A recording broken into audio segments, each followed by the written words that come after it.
Why is introing videos so fucking hard? So I just finished a big old 10 days back to back at work without a day off, which I know as far as North American work schedules go isn't that bad, but it's not really what I do anymore these days. So I've had 2 days to sleep and be generally miserable, and today's day 3 of not working, so I figured I might as well film a fucking tutorial, right?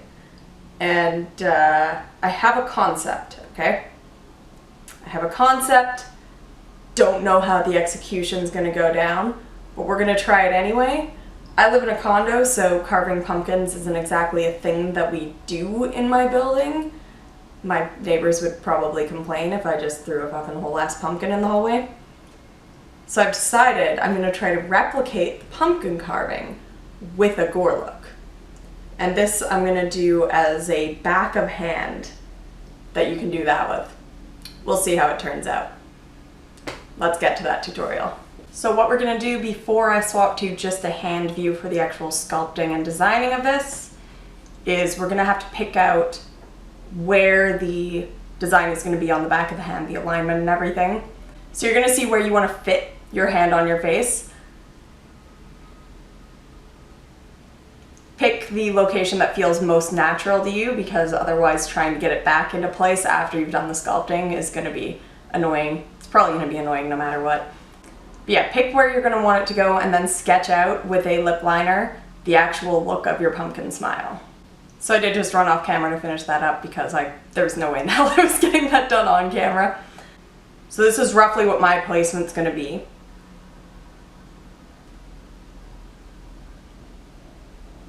Fine tune it a little as we're sculpting. I realized I am going to run into an issue that I've not run into before, which is I have a hand tattoo now. So I might also have to do a bit of tattoo cover up, which is a pain in the ass, but shouldn't be an issue for most of you out there. I think hand tattoos are still a little bit more rare. So this is the look that we're going to be going with as just our general design. I went with a classic pumpkin smile. And I'm going to get on to sculpting and texturing for you guys. Okay, so welcome to a new camera angle. I don't know if I'm going to end up dubbing over this whole thing, honestly. But we have our sketch. You guys are going to be getting this upside down because of angles and cameras. First thing we're going to be doing is putting down a base coat of Elmer's school glue. It's what I use every time. Yeah, so just over the area you're going to be sculpting.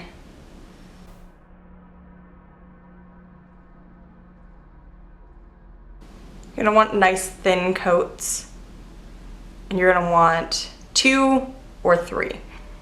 So let it cure for a minute or 2, and if you don't want to let it cure, feel free to use a hairdryer like I do. Okay, so I went ahead and finished up my other layers of base coat, and I did my tattoo cover up off camera. Obviously it's still not perfect, you can see little bits of black, but it is insanely hard to cover up black tattoos no matter what anyone on the internet says. So what we're going to do is we're going to go in with the texturing for our base now. So for the texturing, basically grab a piece of toilet paper, peel it in half so it's 1 ply, unless you already have 1 ply, in which case this makes it easier for you, but harder for your butt. You're going to go ahead and put 1 more layer of the school glue down, just to help it stick. It doesn't have to be as big as the base layer. It doesn't have to cover quite as much ground. I've lost where mine was up there because of the cover up for the tattoo, but we're going to roll with it and improvise. This one doesn't need to cure because you want to actually stick little shreds of toilet paper into it. And when that dries, it gives it a nice crinkly texture, not exactly like shredded flesh or exposed flesh. There are more realistic ways to do it with actually carving the muscle fibers out of scar wax and stuff like that. I think Amanda Prescott FX has some really good stuff on that. But mine is less time consuming and lazier way of doing it. which is what my life is all about. So, yeah.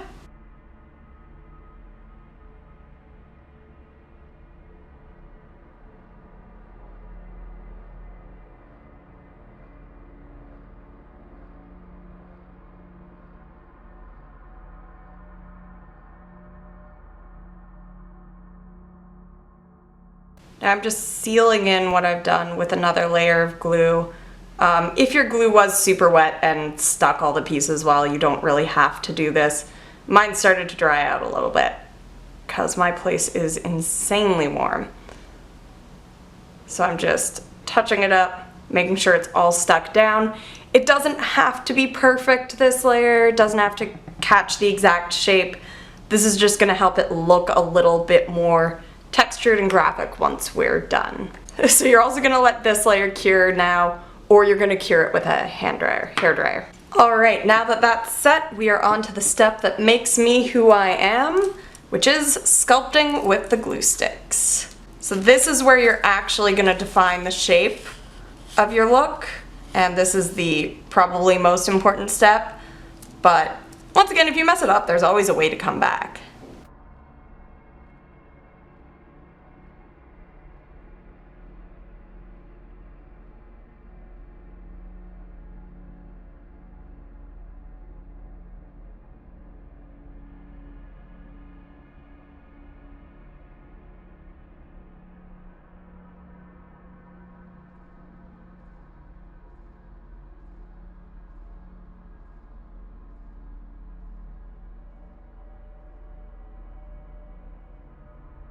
So now you're starting to be able to see what the defined end goal of your look is, and it is time to go in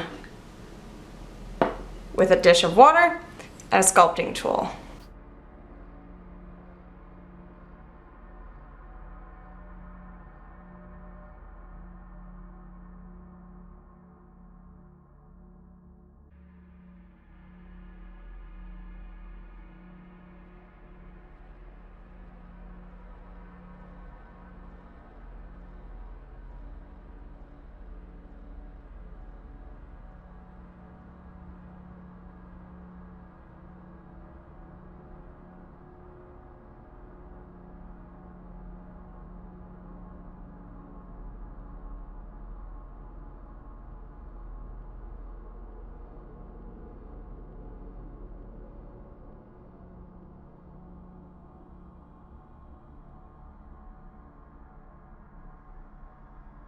Okay, so now that we have our outer edge blended nice and smooth, the inner edge, what we're gonna do is we're gonna just go straight down with little choppy motions. Although you can just leave it with the edge peeled back. That is a choice that I've made in a lot of my looks in the past. With this one, I do want it to be more, I don't know what the word I'm looking for is. I don't know. I just want it to look like this, with it more adhered to the wound, so I guess more of a dug out look instead of a carved laceration? I don't know. You can tell by the confidence in my voice that I 100% know what I'm talking about all the time, guys. All the time.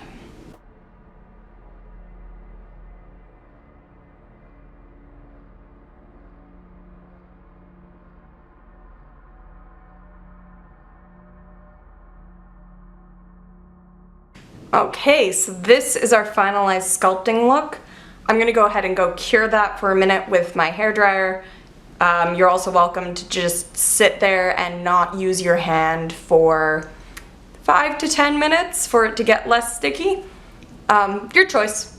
I'd recommend the hairdryer or a heater or something. Okay, next step, foundation painting, and I am going to have to go in with a pretty intense concealer there because I did take off a little bit of my cover up.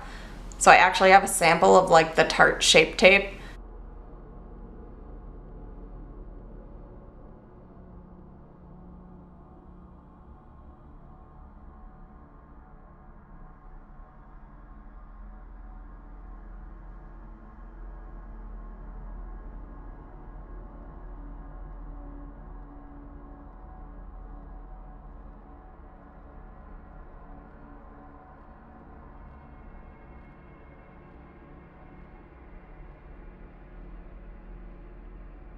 Yeah, I think that's pretty good for foundation. And now that foundation is done, I am just going to go in with a little black liquid eyeliner just to add some small bits of depth and texture. Now a lot of this isn't going to be visible once we've put the glue in, or fake blood.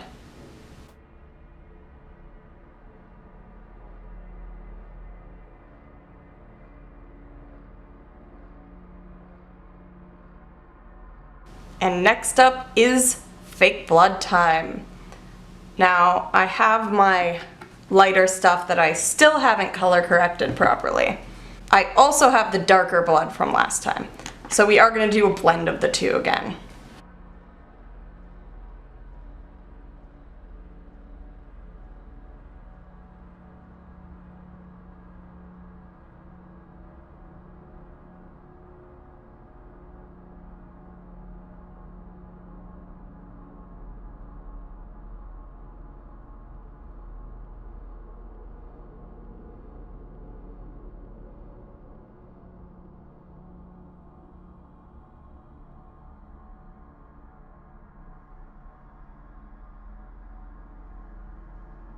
So that is our finished hand look.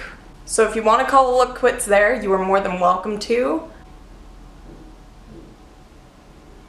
I think all in all that turned out really well. I am just going to take it one step further by doing some makeup and throwing on a wig, and we'll be right back for a photo shoot of that item.